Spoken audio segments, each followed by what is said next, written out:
Auto stocks are down. Everything's down this morning, but so are auto stocks. President Trump says a 25% tariff will apply to all foreign-made cars. Joining us now, Dan Levy, he's Barclays Senior Equity Research Analyst.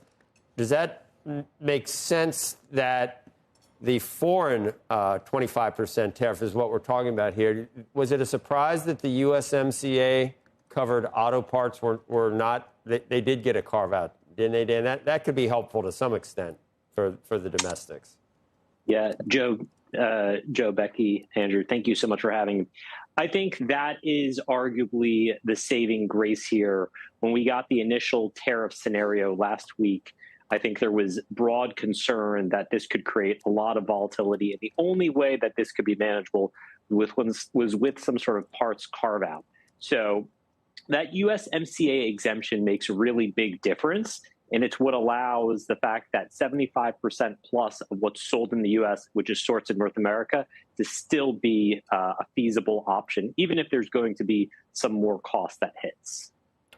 And being able to retrofit all these factories, is the supply chain and everything that we're talking about in terms of onshoring, is that a multi-year process, or are some of these factories ready to be started up in 6 months even? Is it going to be very, very difficult? Because we hear that narrative from the Trump administration. Oh, I think we're going to have Letnick on. He's going to say we can restart these things overnight.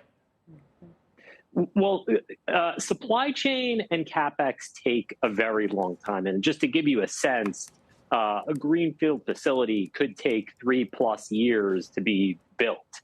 Moving a supply chain takes a really long time. I think the only option here really for autos is that you do have some existing capacity in place and some spare utilization, and it's using what's in North America to squeeze out additional units and to offset what's otherwise being imported from Europe or Asia. Hey, Dan, I thought VW, Volkswagen, had an interesting take on these things. They're immediately putting a tariff fee on the cost of new cars that consumers will see, maybe a way of just trying to put some pressure politically on the administration if the consumer is seeing exactly how much more they're paying as a result. Yeah, I mean, look, I think that the challenge here for automakers is how do you pass through price without upsetting the consumers, right?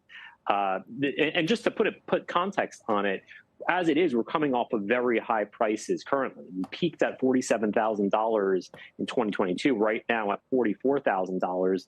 Our rough guess is this potentially adds 5% plus price to the industry. Not as bad as what we initially thought of 10% plus, but 5% is a lot for questions of affordability. And there is a real question of whether now the consumer can absorb this. So I think they're trying to at least show that it's not just them, it's that these are factors at play to not upset consumers.